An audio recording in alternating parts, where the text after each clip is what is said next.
अस्सलाम वालेकुम बच्चों। अब हम मॉडल पेपर जो है आगा खान का 2026 का क्वेश्चन नंबर 6 से स्टार्ट करते हैं। पहली वीडियो में हमने क्वेश्चन नंबर 1 till 5 डिस्कस किया था। क्वेश्चन नंबर 6 है आपका, the given diagram shows a normal blood sample and a sample from a patient with the blood disorder as seen under a microscope. Diagram दी हुई है, normal blood है और disorder blood है। रेड ब्लड सेल्स दिए गए हैं, की में आपको वाइट ब्लड सेल्स दिए गए हैं। 3 types of white blood sales हैं, एक न्यूट्रोफिल्स है, एक मोनोसाइट है और एक लिम्फोसाइट्स है। दूसरे में प्लेटलेट्स, आपका जो लास्ट है वो प्लेटलेट्स दिए हुए हैं। अब उस पर क्वेश्चन पूछा जा रहा है, that is based on the information in the given diagram identify the blood disorder. Number 1 1 mark का है कि ब्लड डिसऑर्डर आइडेंटिफाई करना है। दूसरा है right one likely effect of the blood disorder on the patient. एक इफ़ेक्ट बताना है कि पेशेंट पे क्या इफ़ेक्ट होगा और इस डिज़ीज़ का नाम पूछना है। तो question number 1, the answer is blood disorder is leukaemia. In leukaemia bone marrow make huge amount या large number of abnormal white blood cell that do not work properly. यानी आप इस पिक्चर में देख रहे हैं कि वाइट ब्लड सेल बहुत सारे बन गए, तो ये जो है डिफेक्टेड ब्लड सेल्स हैं जो कि सही काम नहीं करेंगे। तो the disease is leukaemia. Right one likely affect, अब उसका एक अफेक्ट लिखना है कि क्या अफेक्ट होगा बॉडी पे। The severe fatigue and weakness, cold, fever, pneumonia और few WBC in the body, so it is difficult to fight against the bacteria और द वायरस और बन जाए। अगर आपकी बॉडी में कोई भी बैक्टीरियल इन्फेक्शन होता है या वायरल या फंगल इन्फेक्शन होता है, because of the less number of the white blood cells, तो the your immune system is not able to defend your body against them. ठीक है, यानी आपकी बॉडी में डिफेक्टेड वाइट ब्लड सेल्स आ गए हैं। Then next question is justify how mitochondrial dysfunction in a person with the genetic disorder result in each of the following symptoms. अब आपके पास क्वेश्चन नंबर 1 दिया गया है, इसी का ERQ है आपका। इसमें एक चॉइस है, यानी 2 क्वेश्चन दिए गए, एक करना है। The given table shows the approximate composition of inspired and expired air under the normal condition। एक क्वेश्चन है आपके गैशियस एक्सचेंज से और एक आपके पास है सेल्स एंड टिश्यूज़ से। तो इसमें से कोई एक क्वेश्चन आपने करना है। आपके पास डाटा गिवन है क्वेश्चन नंबर 2 में, और फर्स्ट में आपको 3 पॉइंट्स डिस्कस करने हैं, that is muscle weakness and fatigue. अब यहाँ पे माइटोकॉन्ड्रिया का फंक्शन डिस्टर्ब हो गया है, तो आपकी बॉडी में क्या अफेक्ट आएगा उसका। Mitochondria are the power house of cell which synthesize ATP for various body functions. ठीक है, हमारी बॉडी में ATP सिंथेसिस होती है by the process of respiration for the various body function. ठीक है, ATP is form in the mitochondria. Number 1 affect क्या होगा, that is the muscle weakness and fatigue. Energy demand, skeletal muscle need huge amount of ATP for contraction and movement. आपकी body को energy की ज़रूरत होती है जब आपके मसल्स जो होते हैं काम कर रहे होते हैं, कॉन्ट्रैक्ट कर रहे होते हैं, उस वक्त। Muscles can not contract efficiently, energy is quickly depleted during activity, this lead to the weakness and easy fatigue. अब आपकी बॉडी में जो ATP बन रहा है या एनर्जी बन रही है वो यूज़ हो रही है आपकी बॉडी फंक्शंस के लिए, so it can be easily depleted, यानी ख़त्म हो जाती है। Impaired heart function, heart is a pumping organ which is constantly working involuntary. आपका जो हार्ट है वो इनवॉलेंट्री, यानी आपकी विल के अकॉर्डिंग नहीं मूव करता, बल्कि वो खुद पंपिंग करता रहता है automatically. Requires a continuous supply of ATP for contraction. हमें पता है कि कॉन्ट्रैक्शन के लिए ATP रिक्वायर्ड है, so that is the beating of the heart is a involuntary function which requires energy. With the mitochondrial dysfunction, cardiac muscle will not get sufficient oxygen. Heart contraction become weaker or irregular. This can lead to heart failure. अब अगर आपकी body में mitochondria का function नहीं हो रहा और energy liberate out नहीं हो रही, तो it will affect the heart function as well. Impaired brain function, अब ब्रेन के फंक्शंस को क्या अफेक्ट पड़ेगा। Brain is highly developed energy which comes from mitochondria in the form of ATP and mitochondrial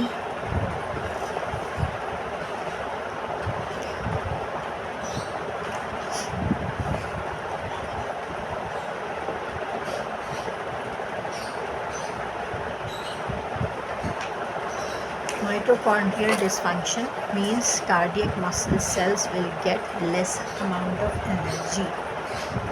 ठीक है,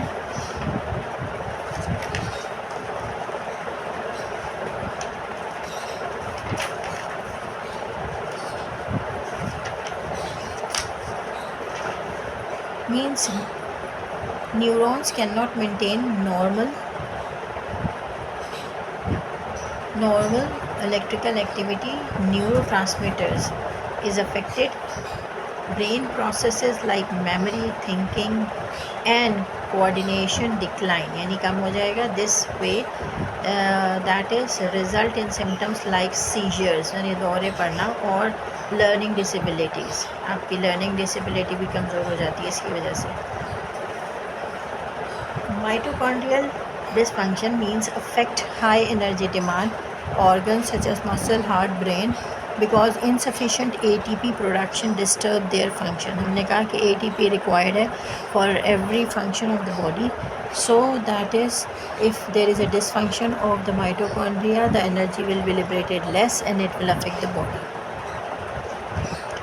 इसी का नेक्स्ट पार्ट है आपके पास जो डेटा गिवन है और उसके अकॉर्डिंगली बताया गया है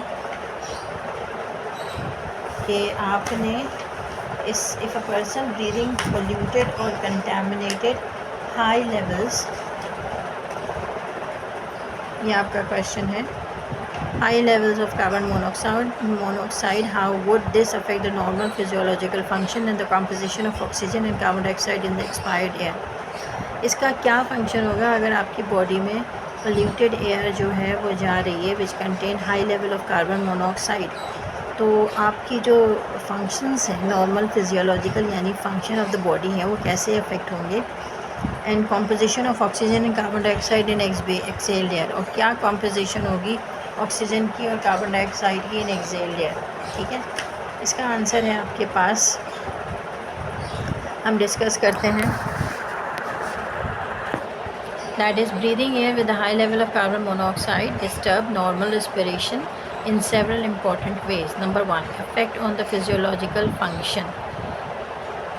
Carbon monoxide bring very strong to hemoglobin, very strongly bind to hemoglobin to form carboxyhemoglobin, which result or which reduces the blood ability to carry oxygen, leading to the tissue hypoxia, that is oxygen deficiency. ठीक है, क्योंकि oxygen deficiency है तो वो product formation नहीं होगी जो कि रिस्पिरेशन में होती है.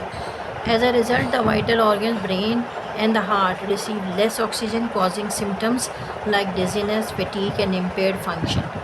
ठीक है, आपके जो फंक्शंस होंगे बॉडी के वो भी डिस्टर्ब होंगे. Cellular respiration is also affected, so less energy ATP is produce.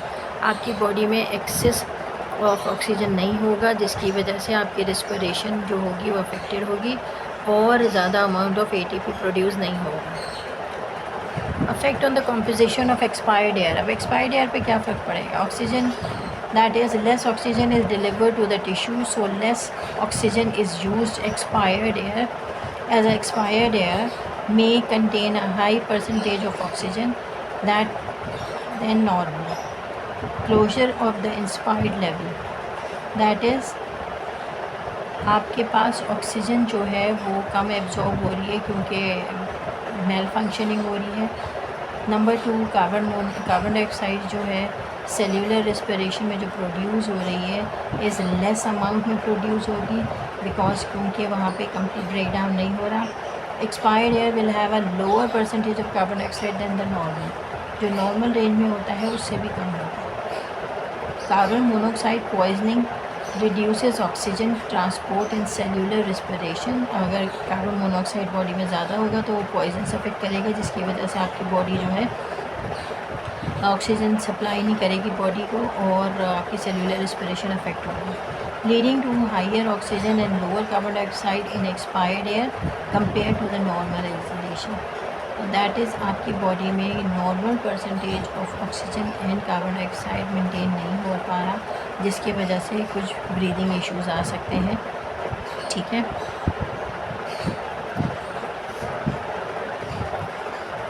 Question number 8 है आपका.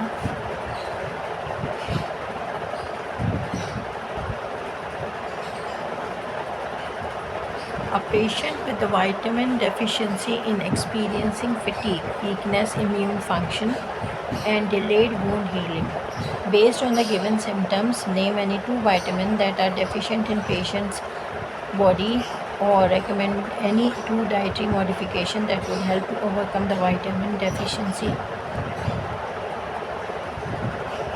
Name in part 1. Justify your recommendation in part 2 with reference to each dietary modification. अब आपके पास एक क्वेश्चन ये है और एक क्वेश्चन दिया हुआ. The given graph shows the effect of the exercise on the heart rate in beat per minute over time. अब आपके पास क्या होगा, आपके ग्राफ ये क्या बता रहा है, effect of exercise on heart rate. ठीक है. अच्छा जी, अब आपके पास क्वेश्चन ये पूछे जा रहे हैं बेस्ड ऑन द ग्राफ. अब ग्राफ को देखते हुए, how quickly does the heart rate recover after exercise. आपको ये डायग्राम जो नज़र आ रही है, इसके अकॉर्डिंग ये बताइए कि कितनी तेज़ी से आपके हार्ट रेट ने इसको रिकवर किया. नंबर 1 का आंसर है fast initially then slow down. पहले तो तेज़ हुआ फिर स्लो डाउन हो गया. Then the exercise ends at 12 minutes. 12 minute पे जब एंड हो गई है तो BPM जो है that is within a few minutes then it decreases more gradually reduce reaching to 80 ppm. यानी उसका जो है आपके पास जो ग्राफ बना रहे हैं उसमें ये बता रहे हैं कि 1% का हार्ट है जिसकी रिकवरी जो है ना एक्सरसाइज के बाद जो होती है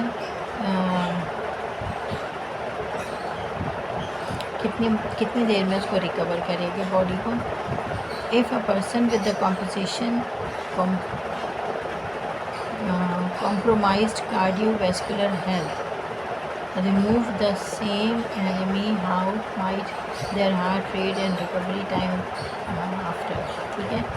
ये पूछ रहे हैं कितना टाइम लगेगा रिकवरी में. लास्ट है, if another person resulting heart failure, अगर किसी को हार्ट फेलियर हो रहा है 60 BPM instead of 72, how would their exercise increase rate of transpiration rate of compare to this graph. तो आपके पास 2 चीज़ें पूछी गई हैं, इस ग्राफ से इंटरप्रिटेशन करनी है. समझ आ रहा है आपको. ठीक है. अच्छा, हमारे पास आंसर हमने डिस्कस कर लिया इसका कि रेस्टिंग जो है वो 20 मिनट्स ही होगी एट ऑलमोस्ट 11.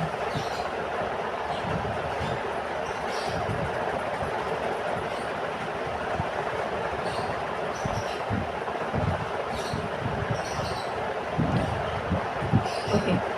अब इसी का एक और पार्ट बी क्वेश्चन है.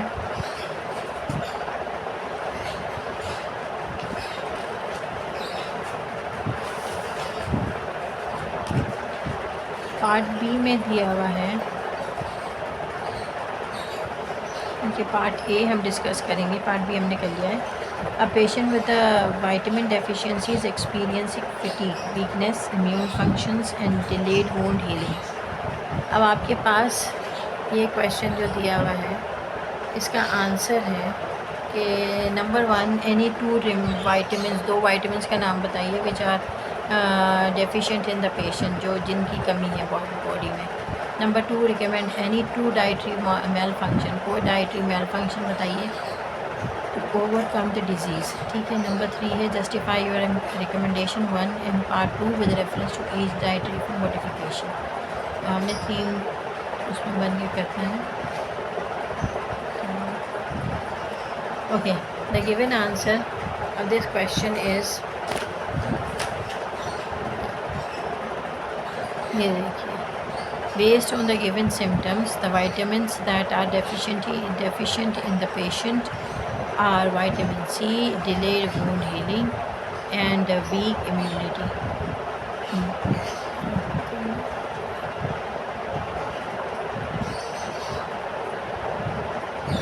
ओके, 2 वाइटामिन पूछें कौन से 2 वाइटामिन हैं जो कि आपके बॉडी को प्रोटेक्ट करते हैं. 2 vitamin that are deficient in the patients are vitamin C and vitamin D. Vitamin C delay wound healing and weak immunity if it is present in less amount. Vitamin D fatigue and weakness immune function. ठीक है, ये हमारे disturb करता है immune function को. Question number 12 बहुत अच्छा question. 2 dietary changes increase intake of the citrus fruits and vegetable, for example mango, lemon, guava, spinach. Increases intake of the vision, vitamin D rich food, for example egg, fish, fortified milk and vegetables, and soft sunlight exposure. और sunlight का exposure बहुत हल्का हो, जब सुबह की धूप हो 10-11 बजे की, और जब शाम की धूप हो तकरीबन 5-5:30 बजे से उसके बाद. In between this you can not. Explanation of the effectiveness. अच्छा, citrus fruit and the vegetables are rich in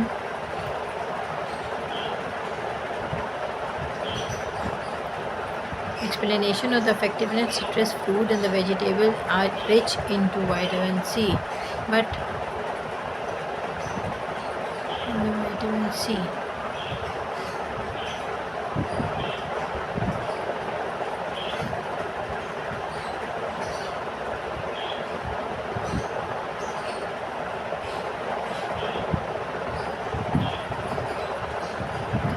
explanation of effectiveness, that is the citrus fruit and the vegetable are rich in vitamin C, which help in collagen formation, boost immunity and promotes fast healing, fast good wound healing.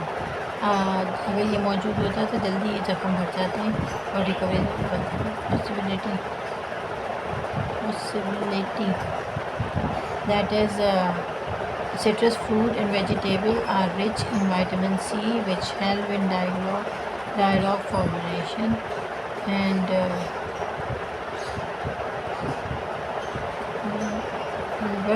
boost immunity and promotes faster wound healing. Egg, fish, fortified milk and sunlight exposure increases vitamin D level, which appropriate immune function, reduces fatigue and development.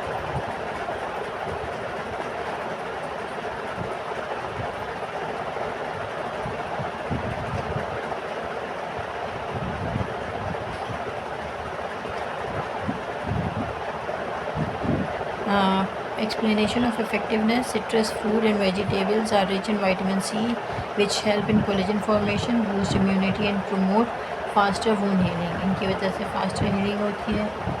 और मैंने उसमें सफाई की. Okay, citrus fruit and vegetables are rich in vitamin C, which help in collagen formation, boost immunity and promote faster wound healing. Fish, egg, milk and sunlight.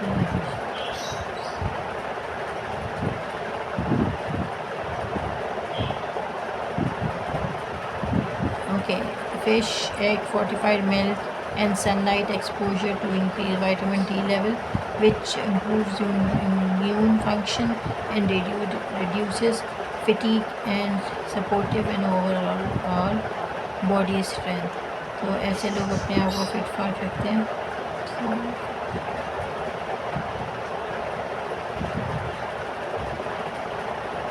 इन तमाम चीज़ों में ये पाया जाता है. और vitamin D level, which improves immune function, reduce fatigue and support overall body strength. इसमें आपकी बॉडी स्ट्रेंथ को ओवरऑल पूछा गया है कि कैसे फॉर्मेशन होगी आपकी इफ़ेक्टिव और एक्सप्लेनेशन ऑफ द